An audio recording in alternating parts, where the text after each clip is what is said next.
Hi, Statesmen Nation. Welcome to another edition of Inside the Playbook. I'm Wade Steinluggy, joined by Jared Goodman and Justin Burtis.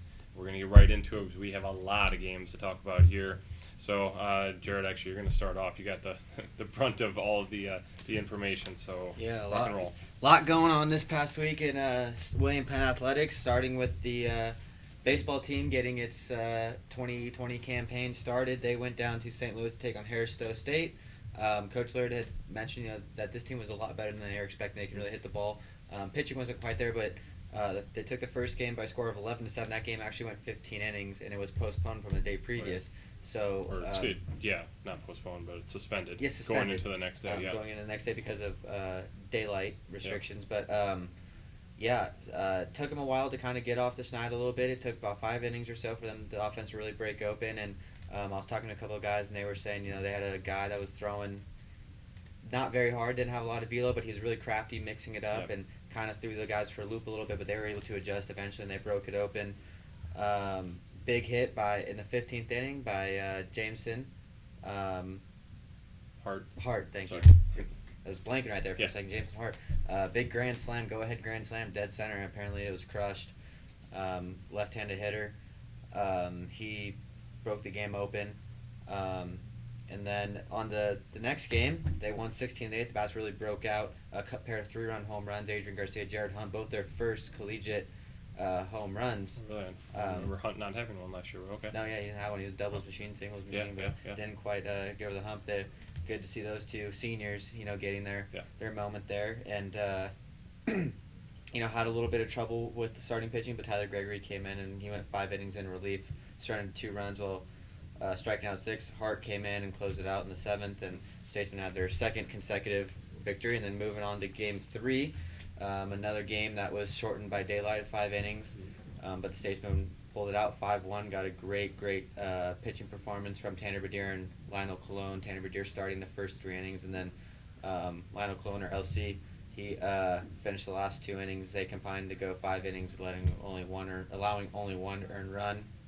Soren Graverson solo home run, so bats really came alive those last couple of games, and Coach was really impressed with the way they came out and kind of battled through some cold weather, some unfavorable playing conditions down there, but they hung together and they were able to pull out some tough wins, and he was just really happy with the offense, how it came together on Saturday as opposed to it looked on Friday. Yeah, I mean, it's a long season, and we've never played in January in my tenure, so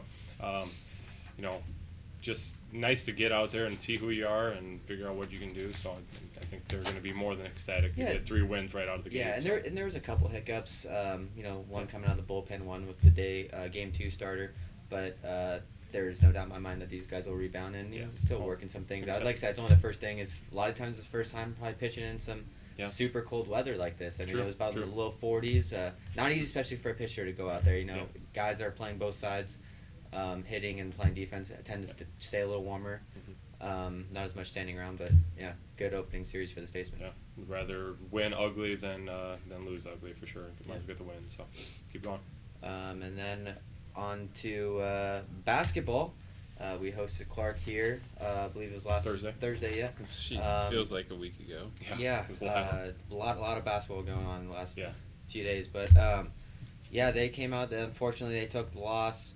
78-77, had a chance to tie it at the end. Kamari Newman, who he had a bit of an off night. He's had kind of a rough stretch, been really banged up. But if you would have asked him, he thinks he makes that shot 10 out of 10 times. That's why he's just going to continue to shoot it. So it was a little bit of a heartbreaker for the Statesmen.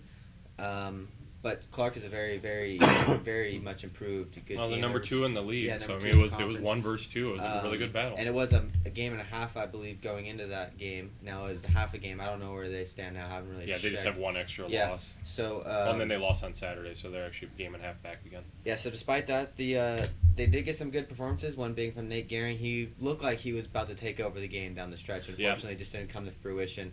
A couple of mistakes down the stretch. Maybe the game goes the other way, but he had 22 and 13.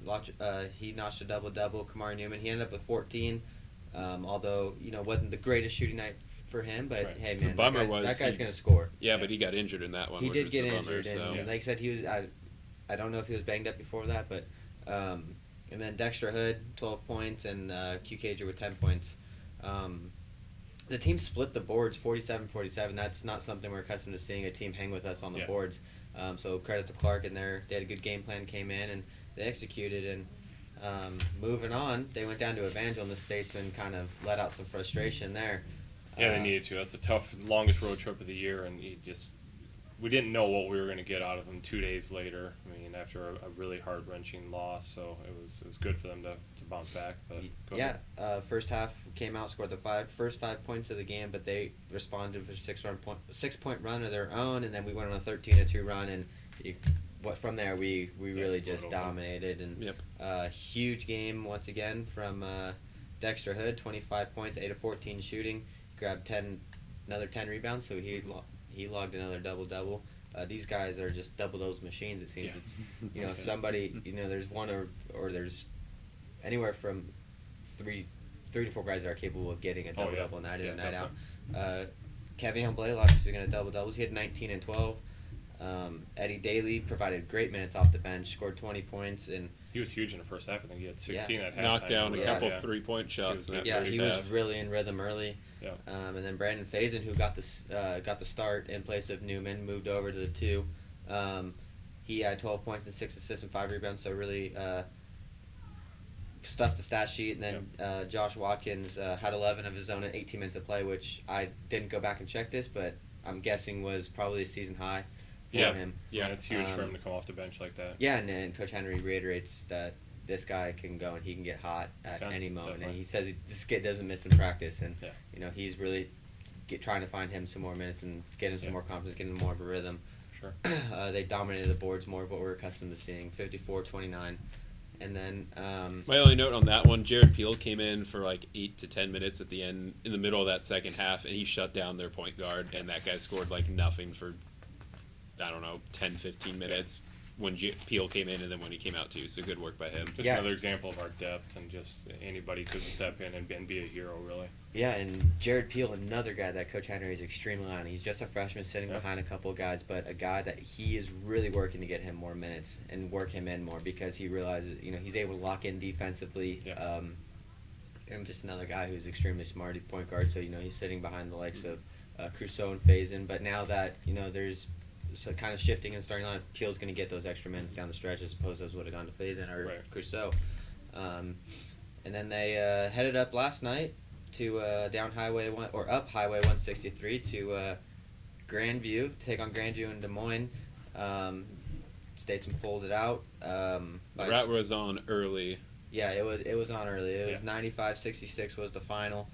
They led by as many as 38 in the ball game. Couldn't quite get to the 40. The Penn Zone. Shout out to the Penn Zone, by the way. They had an immense amount of fans 2 buses come up, down. didn't they? Yeah, and we took over. It was the William Penn takeover down there, and or up there in Des Moines. I keep forgetting it's north of us, but whatever direction it is. Or west, whatever. Yeah, we're so used to going south, Yeah, It's exactly. Right. And having to go north, it's a little different, but just William Penn takeover, the Penn Zone took over. It was just a great atmosphere down there, and like I said, took over early and didn't really ever let him back in, which is a great sign. They avenged a loss from a season ago down there, which I was there. That team did not feel good about that, letting that one go. Hood, what do you know? Another double-double, 27 points, 11 boards. I think he scored the first 11 points of the game too, or 9 of 11, something like that. And he was on fire early. Guy couldn't miss. He was getting to the rim, shooting threes. He ended up, like I said, 27 and 11. Brandon Faison received his second consecutive start, and he was really in rhythm early too. 20 points on 8 of 12 shooting, and he was really feeling it. Kevin Blaylock, Nate Gehring, and Josh Watkins also finished double digits with 13, and 11, respectively. So Blaylock had 13, Gehring had 13, and Watkins had 11. Eddie Daly grabbed 9 boards while Gehring grabbed 8, so great work by the big man down low. Didn't have the scoring performances we're kind of accustomed to seeing, but didn't need to. Nope. And then Crusoe was leading facilitator. He finished with 9 assists, so big numbers all across the board for this team. And Coach Henry said he was extremely happy to get Saturday's and tonight's win. Those two, he realizes how big those two wins are coming off of a loss against Clark. Especially going on the road. Yeah, And- Lawn Road which could be stretch here. hostile environments. Grandview, Long- obviously, the men aren't very good this year, so the crowd wasn't big No. for the men's game, but still a team that you could have got tripped up on for the We've rivalry only game. had one, maybe two home games the past couple weeks. They've been on the road a lot, so Yeah, so we'll talk about that. A bit later. Yeah. But he was they're missing three of their top players right now, and it just he's Find a way. Yeah, he's speaking to the depth of the program. Yeah, for sure. You want me to take a break from you? Yeah, you can for a second. take All right. over. I'll talk basketball on the women's side then. Clark on last Thursday, coming here, and that was a game that we could talk for a long time because it was a pretty wild game, a really, really intense top 25 matchup. Unfortunately, lost 66-63 in overtime. William Penn led most of the game. Big lead late in regulation, big lead late in overtime. Just couldn't make that one extra play that probably would have put it away. Ended up falling. I think that's actually the first time that Coach Williamson lost to Clark since he's been here. He and Coach Boyd have a long history, so I'm sure that she's probably giving him a hard time for that one. But it was a really good game. Bailey Reardon coming off the bench, I think she was off the bench. 16 points. Kate Ilatello with 14. Brenda Pennington with 10. Again, just came down to it was a situation we couldn't make the play when we had to. Kind of, I don't want to say froze up, but just it was in our hands. So, and that's what made again the Evangel trip for men and women that much more interesting and important, because Evangel's a very strong team, a very young team, but very strong going down there. You don't know what you're going to get, and we were down 41-33. You were on the trip, so you could probably talk a little bit more. heck, and they pushed us at home. Yeah, exactly. Yeah, we had to come up with Brenda Pennington's shot of the year, to force overtime and end up surviving in overtime here. But then, being down 8 at halftime to them, think, probably could be dead to rights there. But then just go off offensively. Shoot 73% in the second half, outscore them 56-38, end up winning by 10, 89-79. 4 people in double digits, Ilatello with 25, Haley Molinex with 16. Just another one of those examples of how good of a second half team the ladies are. They just figure something out at halftime. Whatever it is, something clicks in, and they make it roll. So that was a really big win over the Crusaders, keeping them in right there at the top of the league, 3rd place. And then Grandview, even possibly bigger game considering that we had lost to them at home back in November, and just made the plays this time versus not doing it against Clark a few days earlier. Last night they made the plays, 164-54, excuse me. Again, this wasn't a first half, second half thing. It was just that it was a game of streaks. I mean, you guys were up there, you saw it. But just one of those that every time that Grandview answered, we answered back, and we had that final answer that I think they got it within 4 with like 3 minutes left, and then we closed it out with an 8-1 run or something like that. Not pretty, only shot 38%, but it had huge advantages in free throws, 15-2, huge advantage in points off turnovers, 22-2. I was going to say that was the We only had 6 fewer turnovers, but we took advantage of every single time they made a mistake. We scored, obviously. And then, rebounds too. I think we outscored them by several points in rebounds. Not a lot of points. Everybody really just kind of mixed it up. Reardon and Pennington led the team with 12. I think there were 7 different players that had at least 4 points. So, several people getting into it, and again, finding plays, making plays this time, which is a difference, and that was huge. Grandview is scuffling, so we needed to get them when they're down.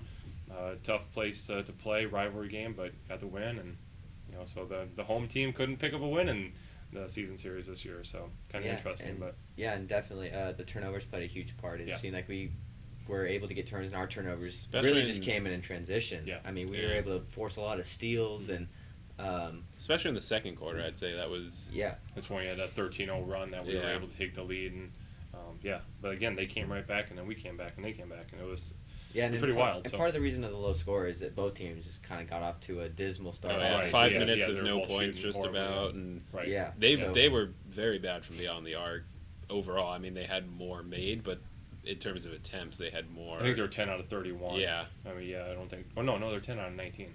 They actually shot well 3-pointers. How do you think about this? It didn't seem. It probably like didn't seem It like didn't maybe real seem stretched like out it. or Yeah, whatever. 'cause Maybe they didn't make the shot when they needed clunk to. it a couple, and then they'd Right. bury a couple in a row, and then they'd go Yeah. wild without shooting. That was the one part that they actually kept themselves in the game because they made threes. Because again, free throws, they only got to the line 5 times total. So, Yeah. all right, wrestling real quick, and then I'll throw it back to you for track and volleyball. Okay, wrestling. Missouri Valley Open on Saturday. Joe Eads went 5-1, placed third.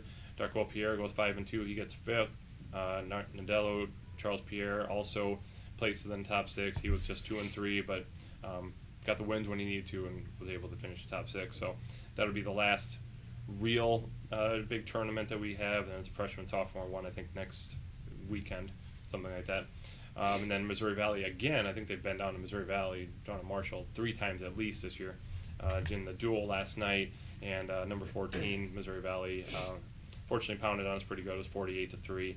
Darko Pierre gets the lone win, but it was a big one. He's number 6 in the heart, and the guy that he beats number 5. So good win there.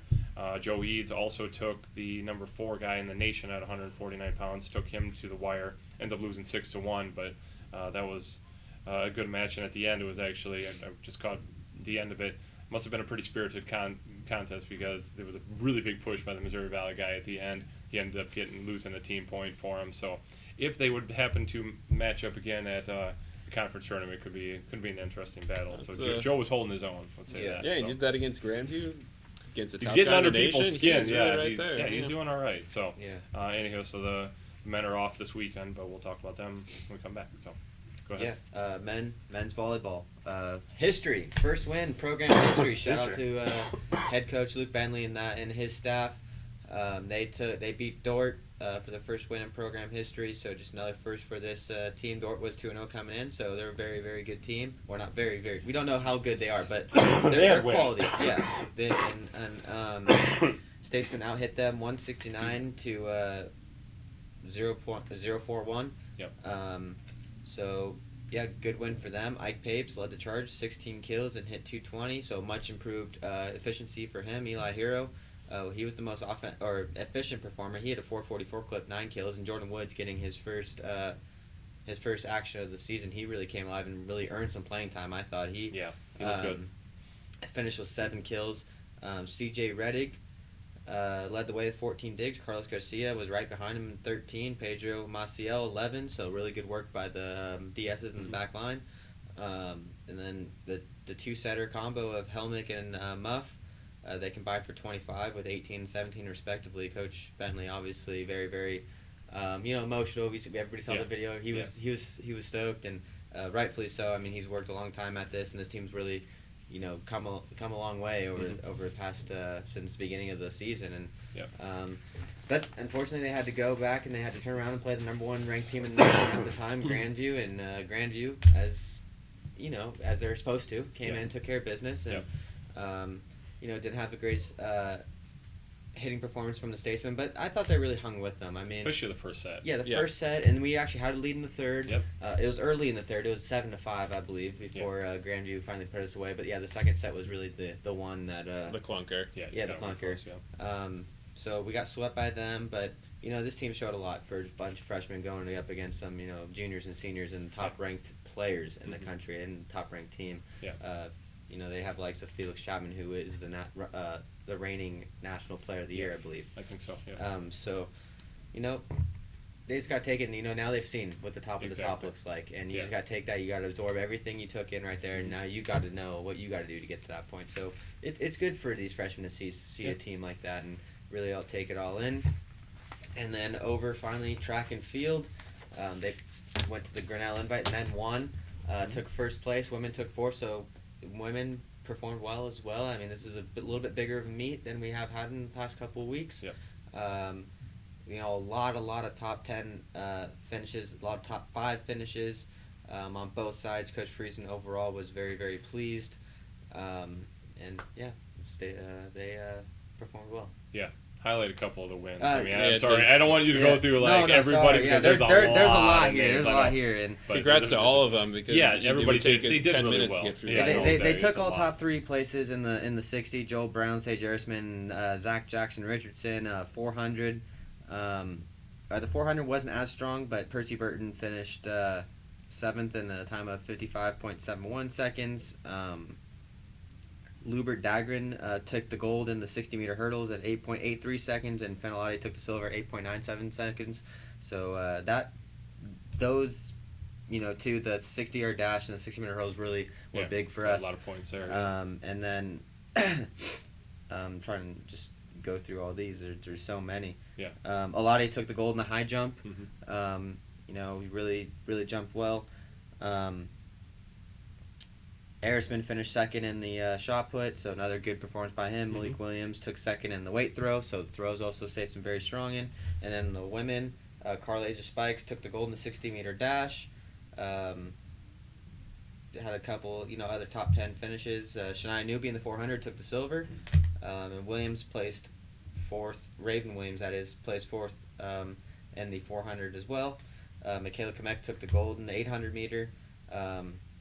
And Catherine Hunter took first overall in the hurdles. So really just a lot of winning, a lot of first, second, third place finishes, top 5 finishes for them, and he was very, very pleased, was Coach Friesen. Yeah, well, they're getting closer to conference now. I think that's next weekend already, or soon thereafter. So yeah, they're just trying to improve their marks and get themselves for sure qualified into their respective races or whatever. But yeah, it's a quick season just like that. Nice to just get a full meet in, being that they lost to UNI the UNI meet the week before. So they're sure just glad to get out there and perform well. So you don't have anything because bowling is coming up this weekend. So I think we're good for everybody that we talked about. Okay. All right. When we come back, we've got a couple of 3 different special guests. We'll have the cheer and dance coach Abby Reynolds, as well as a couple of her student athletes. So come back and join us. You are inside the Playbook. Welcome back, Statesman Nation. We are now joined by head dance coach Abby Reynolds, as well as senior student athlete Anna Colbert out of Topeka, Kansas. Ladies, thanks for coming in. We're going to get to you in a little bit. We're going to talk to Coach here for let you just get a little more worried, I guess. Can you touch the floor now? You good? Yeah, just almost, a little bit, almost. Getting there? Okay. Off-camera joke. Okay. Coach, let's rewind a little bit. Talk about bringing in this new group of individuals. I mean, Anna obviously is this carryover from past years, but let's talk about, I guess, day one with this team and moving forward. And then you guys had a competition just a couple weekends ago. Okay. I think it's great. Obviously anybody knows that the last 2 years I've rebuilt this team, and so having a full-fledged team has been awesome. We've had a few trickle away, and I think all, teams here go through that. So I think we really have the number we have is good, and they're laying down the foundation and really want to be here, and I'm invested in the culture and the program. So I think we've worked really, really hard. We've had to overcome some injuries. Right. Sickness has been a really big thing, I think, across all sports, but kind of both. So I think where we're at right now, I feel pretty good about it. Cheer does compete next weekend, so I am very, very excited. It is a bigger competition. I called you the dance coach, right? When you said cheer, I'm sorry, I was talking about dance. No, you're good. Okay, I'm all thrown off. Okay, yeah, we're talking cheer right now, by the way. Okay, never mind. We're gonna keep going. Now we're good. Yeah. So cheer has their first competition next weekend, and I'm really excited for it. It is, like I said, a bigger competition because it is like any other sports. We do have conference, so it's that chance to win the banner. I've seen some of the other teams. I think we have a really good shot, so I'm just really excited about not only the hard work that they've put in. Some are doing stuff that they've never done before, but I love to see how they've come together as a team, and I think that makes a difference out on the mat. You don't just have a bunch of individuals, they're all working together, and that's when like the stunts hit, the dance hits, every little key component of that routine hits. So obviously you just kind of talked on a few of those points, the stunts and the all tumbling and whatever it might be. This is so foreign to me. I apologize, but we've got to make sure we talk about you guys because you're a big part of what we're doing here at William Penn. So talk a little bit more about how the scoring is done at a competition. Okay, so in a cheer routine, you have different sections. So you're always going to have a jump section. You're always going to have like group stunts. That's where it's just like four or three people underneath with that one flyer. You have a pyramid section that usually takes everybody, tumbling section, and then dance, which dance isn't that big of a scoring section, but it gives us some, bonus points at the end. So each section, with how NAI works, there's different point sections you can get. So right now we're looking at the highest point range we can get with the skills that we do have. So I'm very excited about that. People have, gone in and got extra work in. So now we're upping our tumbling score.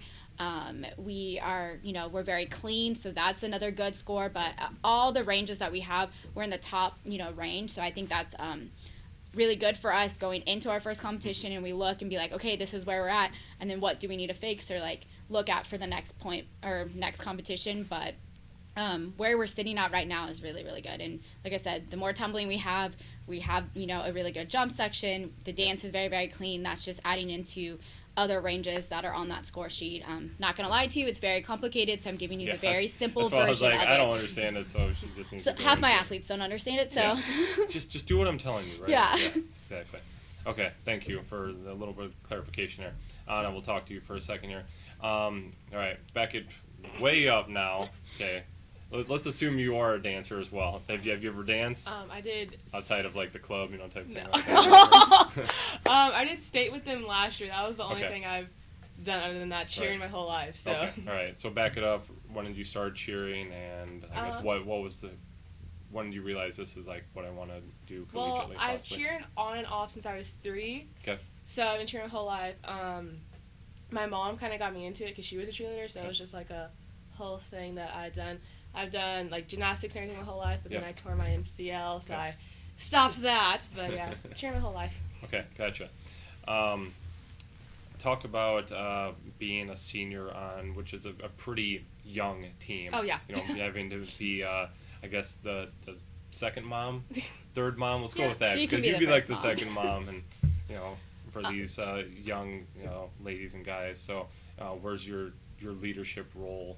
Stepping into that. It was definitely a challenge at first because they are such a young group that they're literally all freshmen and I'm the only senior. Yeah. So it was hard at first, and especially them coming from high school. They've never done cheer collegiate cheer before, Yeah. and I have. So just being there for them in any aspect, especially on and off the sidelines too. With school wise, some of them got frustrated with classes, so I helped with that. And it's just helped me grow as a person too, because all of them always say they look up to me, and I'm like, oh my god, please don't, because that puts a lot of pressure on me. Right. But I mean, it's amazing having them come in and they look up to me, teaching them little things, they know how to do stuff, but then I make them do it a different way, and they're like, oh yeah, that way's easier. So it's amazing that way. Yeah, definitely. Abby, talk about your lone senior and what she's meant to the program. Oh man, I don't know what I'm going to do without her. I will say that, but we will not let it go to her head. But she definitely took a risk on me, and I know she knows that, but I don't think she knows the appreciation that goes behind it. A lot of the kids, even this year, took a risk. I don't have any proof to back it up. We haven't competed. We haven't done anything, so I don't have the skill or backing up. It's just them taking my word. So she took my word last year, 2 years ago, and I know we had some ups and downs over the past, but she stuck it out, and I cannot tell you how much that she does for this team, how much she does for me, how much she's helped me grow as a coach. And so she is kind of my right hand man and stuff, but she's definitely shaped this team and kind of leaving her mark on it too, especially as she moves on, and we still have a younger team, and we have a huge class coming in again next year. So she's definitely left her mark. Right. See, I can be nice to you. Every once in a while, right? Obviously, a lot of people see cheerleading as it's the sideline activities, and hence the name cheerleading. You're leading the cheers and getting people, pumped up. But that's obviously so much more than that. I mean, we talked recently about just the time commitment that your student athletes have to have. Kind of break down where you guys are now, especially that you're in competition season. It's not just you just show up to games. You have to still show up to games. It's competition season. You don't just get to just be at the games or just prepare practice wise. So there's you guys are throwing a lot of balls up in the air. Yeah. during football season, it's a lot of game day stuff, I will say, and then we kind of, we hit it hard then, and hopefully we don't have to go back to practice it. Some practices, there's a little different aspect when it comes to basketball. So we've had some game day practices, but I will tell you, I support game day, and I'm a huge game day coach, and I love basketball. But our focus is a lot of competition right now, especially with, there's safety rules out there for cheerleading and dance, and so a lot of our stunts that we're doing in comp, we can't even practice it at games. We're very limited, so a lot of our practices are focusing on comp, but we always make sure that we are right and that we have that energy, and I know it takes a lot. I've been in their shoes. I did it for 4 years in college, and I competed on national when I was a GA, my first year out, so I definitely know it's going through. So I always try to add some fun in, and there are lighter practices, but I mean our main focus is comp and making sure we hit those stunts. We kind of go through what is our weaker points, what do we need to look at this time, like last night we had some few injuries and stuff, so we focus on making sure everybody knows where they go in the routine, like they know what section goes first, next, here on out, because that's going to make or break, when those stunts hit and everything. So it's a really big component about comp, but I always try to make game day fun just because it is overwhelming, and with us competing this year, it's a little bit, okay, what do I need to do next year to not make it so overwhelming? Because, they're out on the mat, but then I'm doing a lot of behind-the-scenes work, too, so I don't want it to be overwhelming for me, too. But I want it to be fun, but we still have that focus. And like I said, I think there was, a tough week when they first transitioned back, but I think they've kind of got it under control and know how to pull it together, and I think that's the whole thing now, is that they're pulling together, and it makes everything a lot easier when it comes to those harder practices and stuff. So, Anna, talk about the same thing.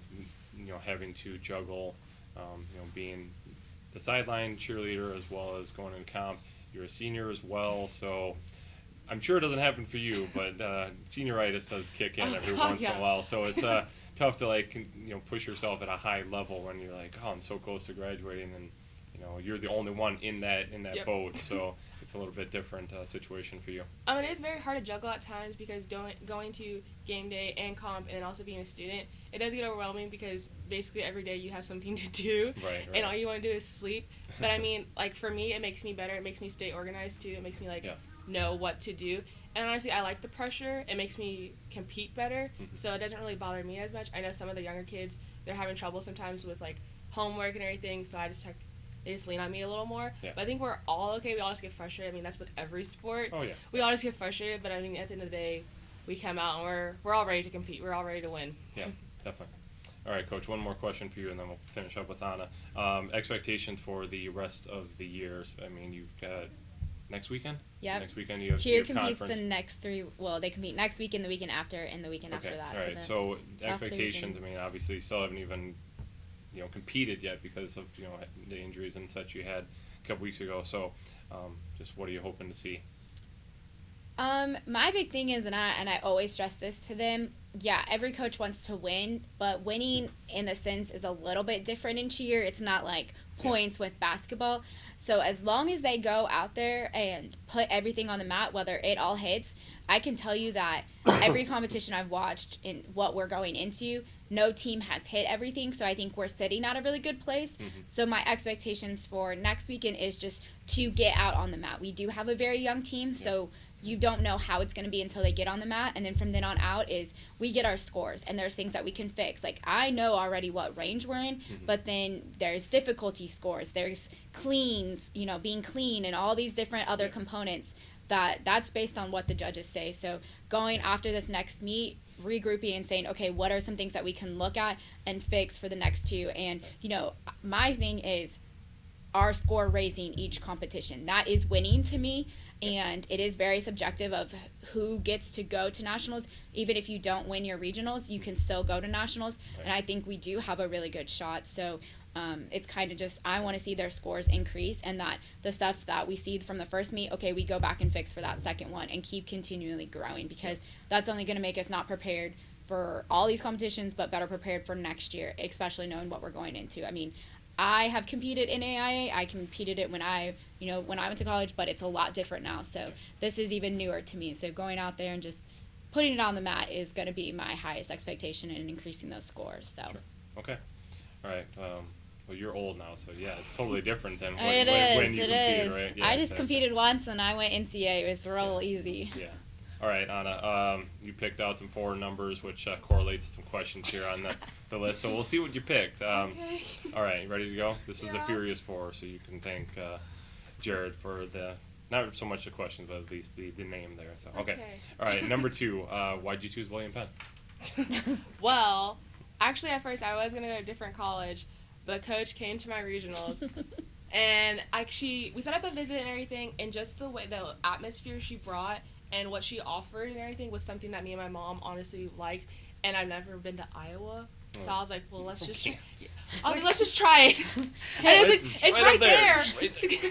But I never went. But like what the school offered and what she offered as a coach was something that I was looking for, and just the way she approached me in ways. Where I was going to go, the other coach wasn't like. She's like a second mom to me. The other coach wasn't like that, so I like how she made sure I was okay and everything. And even though I was still hesitant about going here, she like was okay with me not for sure coming here at first, and so that's what I really liked too. Yeah, not too much pressure. Yeah. Okay. All right, number 8. Easier question here. What's your favorite restaurant? It can be back in Topeka. It can be here. You really have to think about that. Well, in Topeka, there's a place called Kiku's. It's a Japanese restaurant. I like Hibachi that. girl. Yeah, or Chick-fil-A. I was like, you really have to think about that? I could answer that for you. She wasn't sure. Okay. All right. Number 16. If a movie was made about you, who would play you in that movie? What actor? Cardi B, all the way. Okay, Cardi B. Okay. Yeah. These are see easy questions now. Okay. Last but not least, number 22. What are you listening to right now? Like what's your good? Anything Cardi B. Anything Cardi B. It doesn't matter if it's old, new, or what. It's Cardi B. Cardi B. Constantly. Okay. Awesome. Do some shout outs to people back home since you're. Oh my gosh, shout out to my niece and nephew for sure. They're the only reason why I'm here. Basically, they pushed me. My parents and my brother, my best friend, and I would say my boyfriend too. Okay. Well, sure. Why not? Okay. Why not? All right.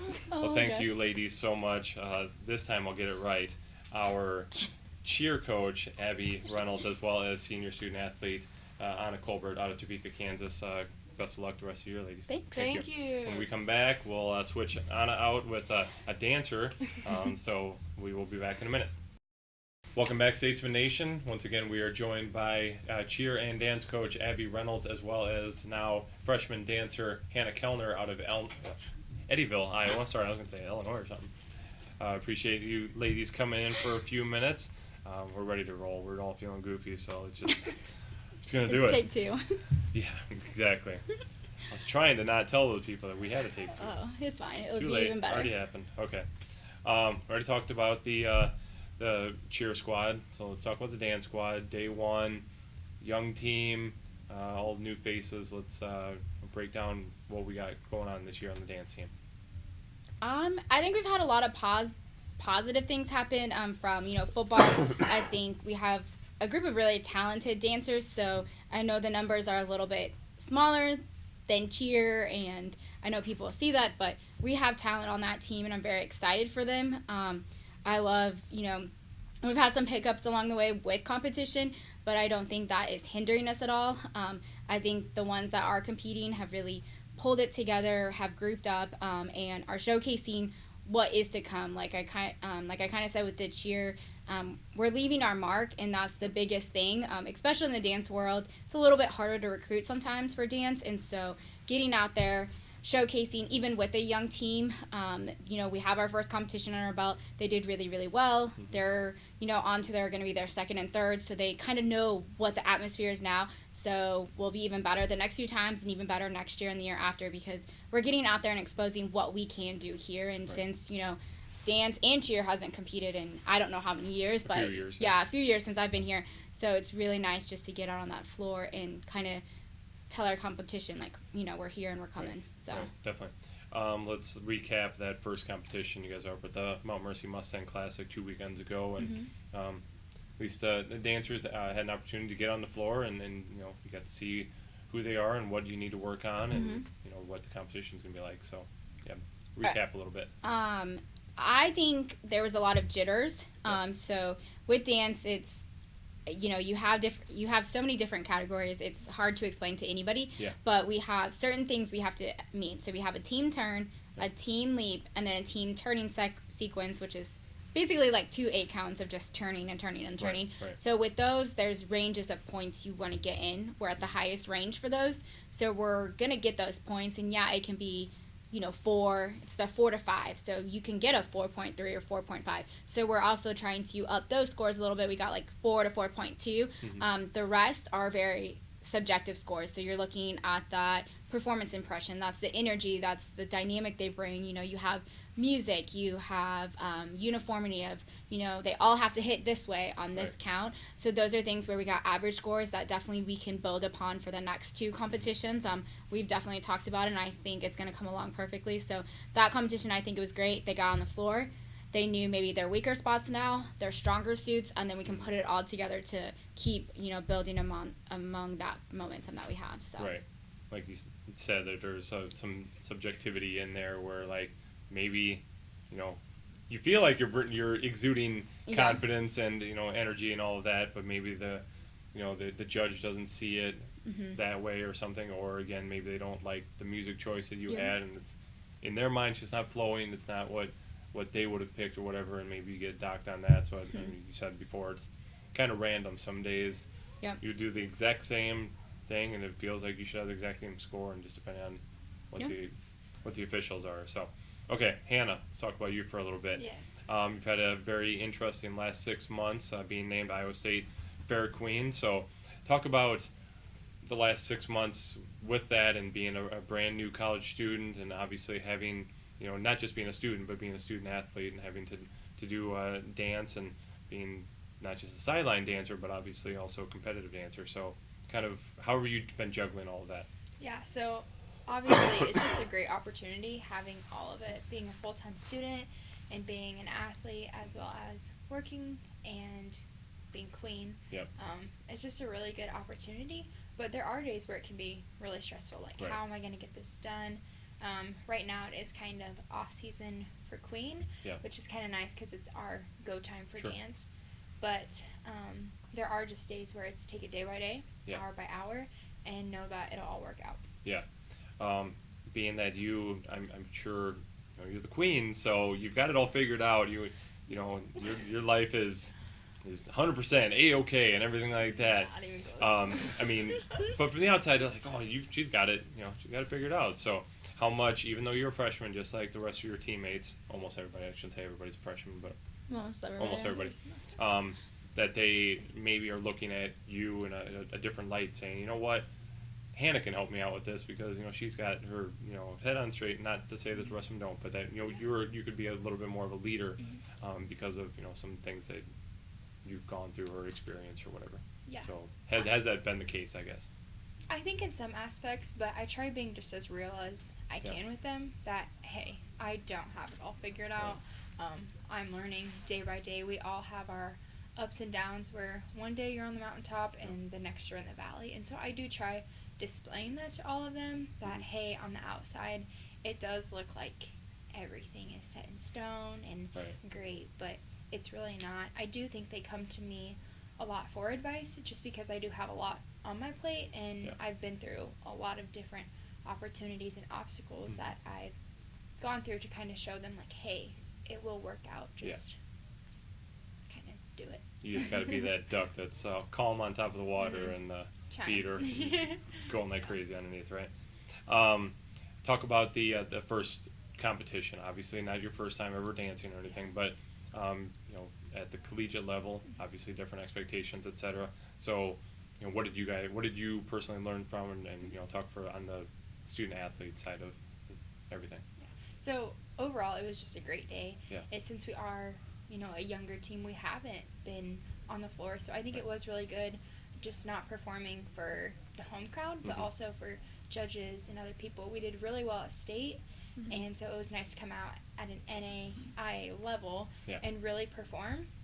I do believe we had some jitters, but there's also a lot of excitement, like, hey, we worked hard for this, we want to do this, but it shows us also where we need to improve, and also where we've grown over the last few weeks. Right. back it way up here. Talk a little bit about your background in dance. When did you start? Who got you into it? Some highlights maybe that you've had throughout your dance career. Yeah, my mom and dad actually put me in dance when I was 3 years old. Okay. And then I started competing when I was 8. Yeah. My high school didn't have a drill team, Okay. so I've always danced on more of a competitive stage. Okay. So that is a newer aspect of dancing on a gym floor. Mhm. You don't have all of the bright lights Right. and going behind the curtain, so it is a different aspect, Mhm. but it's still dancing and Yeah. doing what I love to do. Right, definitely. Dan, you found this out earlier, so this is the second take. Things that you get to enjoy out of it. You didn't do because it's not like the Miss America pageant. When for some reason in my head I had it that way, but I Iowa State Fair Queen. But so you didn't have to dance, and that would have been your skill. I would have thought for sure that would be your skill. Okay, let's say that you would have had that talent component. What would that have been your skill, or do you have another interesting skill that you're like, I can do this really well, and this would have been awesome to have done in front of a big crowd or something? I probably would have danced, but Okay. the judges have asked me that question, and if it wasn't, it'd probably be like lip singing or something. I'm kind of a goofball sometimes. I could see that. She would put on a show. Yeah. There you go. Cool. We'll go back to you for a second, then finish up with Hannah. Let's talk about the rest of the year. You guys are in the thick of it now. Just a few weeks left, and a young team, but now you know what you have. So, what are the expectations for the rest of the year? The expectations for the rest of the year is obviously finish out comp season on a really, high note. Like I said, we had some eligibility issues, so that leads us to not having so many girls out on the floor. Right. But to me, it doesn't matter the number on the floor. It matters the product we put on the floor, and it's hard because you look at all these teams and they have 20-something girls, and Right. We don't have that. But I think the product speaks for itself, and no matter what the judges say, I mean, it's going to show to other people. It's going to show to that recruit. It's going to show to that parent. It's going to show to some random person that doesn't know us and comes up to us and says stuff. And I think you guys kind of saw that at that first comp. We had not only compliments from other coaches in our conference about our costumes and how we look, but just other good jobs from other teams, especially top dogs in our conference. So I think that speaks volumes. But improving from each comp to each comp, with score, you have your score. It's a raw score, so it's just like if you played basketball. If you have the top score, you win. It's not even about being the top score. It's just improving and reevaluating things each week. So finishing out comp season, because one, it's really important to me because I'm a big, huge game day, but as a coach, I love competing. I've been competing since I was 1.5, so that's all, it gives me so much excitement. It gives me anxiety, but it gives me so much excitement at the same time. So finishing out on a very high note, and then, knowing that we did it and we accomplished it, and look where we can go next year. So at the end of comp season, gearing up for next season, we have a good recruiting class coming in. So what do we need to do? Like over the summer, I've already built in plans of technique that they should be working on. So when we get here in the fall, we can just get going. And that's kind of a coaching adjustment I did that I've kind of learned from them, and it will help benefit them. So it's just like going through comp season, seeing what we need, what we can do, and then what we can build off for next year, and what we can shift or do things differently so we can come out even better next year. So my expectations are just finishing out the comp season, getting out there, getting us that exposure, really showing, in our conference and in Iowa what we can do and what we're capable of doing, and, the girls finishing on really high notes. We have basketball games too. And then gearing up for next year and switching some things up so we can just build upon the momentum, basically. Okay, very cool. Alrighty, got our Furious Four.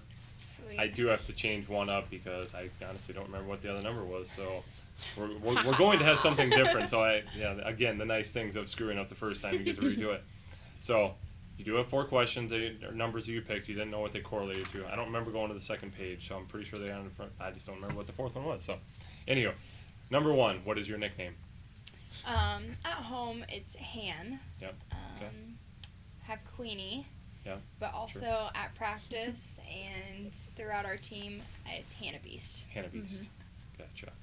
And she likes to scare you every once in a while. With a little roar, right? Okay. I try to come back. I try to do it back to her. It just doesn't work for me. Let's just say I am one of a kind. Yeah, For sure. there you go. All right. I know number 7 was one of them. Favorite flavor of ice cream?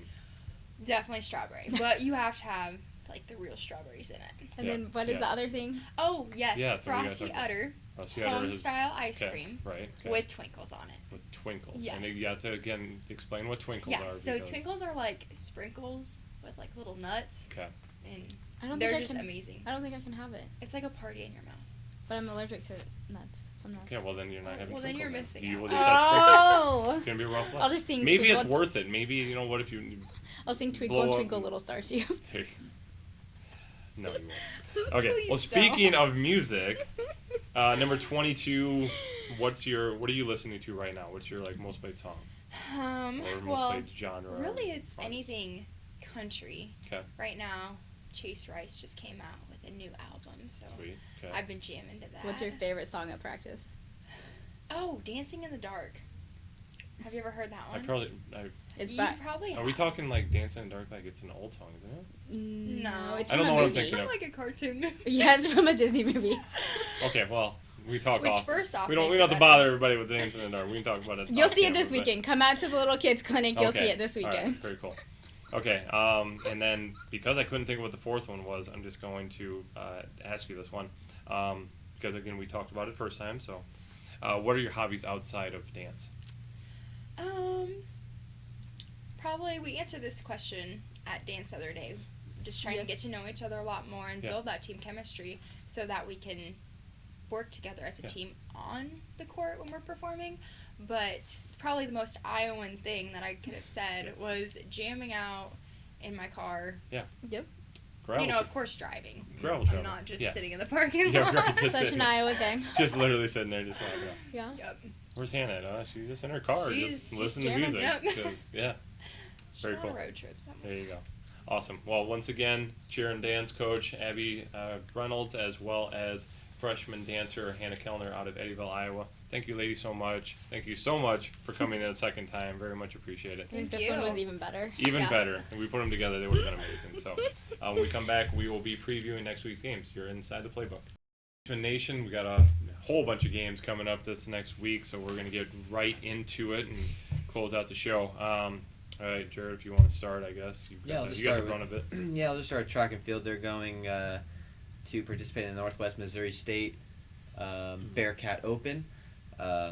See what the men and women can do. Men obviously coming off, we recapped them earlier, coming off a very big win at the Yep. Grinnell Invite.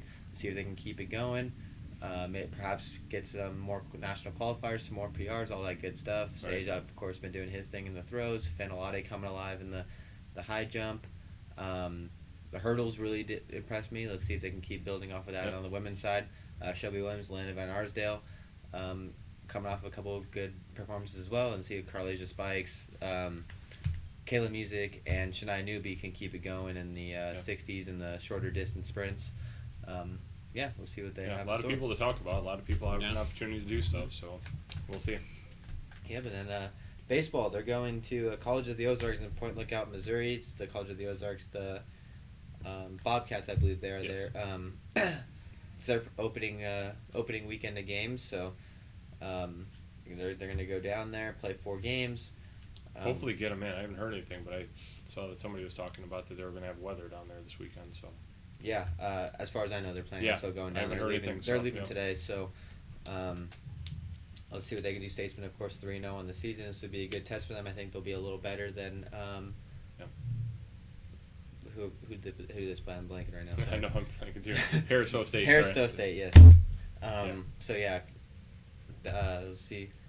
They got 4 games set down there. I'm sure you'll be seeing Stratton on the bump, Cologne, perhaps Carr Badir, again, Carr. Badir, the normal suspects, Yeah. and just seeing how this lineup stacks up against a little stiffer opponent. Yeah, for sure. Do you want to go with bowling? McKentry Baker Challenge, Fairview, Illinois, this weekend. It's a start of a little bit ramping up of their season because they play back-to-back weekends, and then it's Hart Championship time, and then USBC stuff. So Yeah. they're back into it after a couple weekends off. We'll see if rest and practice did anything, if they're going to come out and keep rolling like they did regardless. The past couple events where they've been Yeah. slowly moving up the tables. This will be a good one because it's very much, it's exactly like what they're going to run into when they start national competition and all that in sectionals. It's all team-based, so it'll be I mean, you got to figure out how to pull together as a team and Baker play. So this will be interesting just to see where we can land here and learn, who works best in what spot, I guess. So wrestling wise, just one home duel.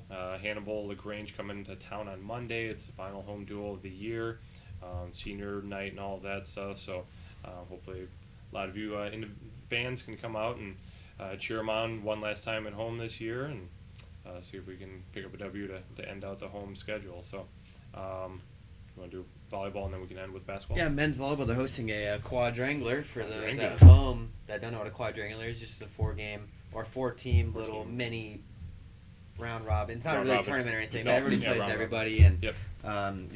it's good, and it'll give us some good competition and kind of give us some more out-of-conference experience.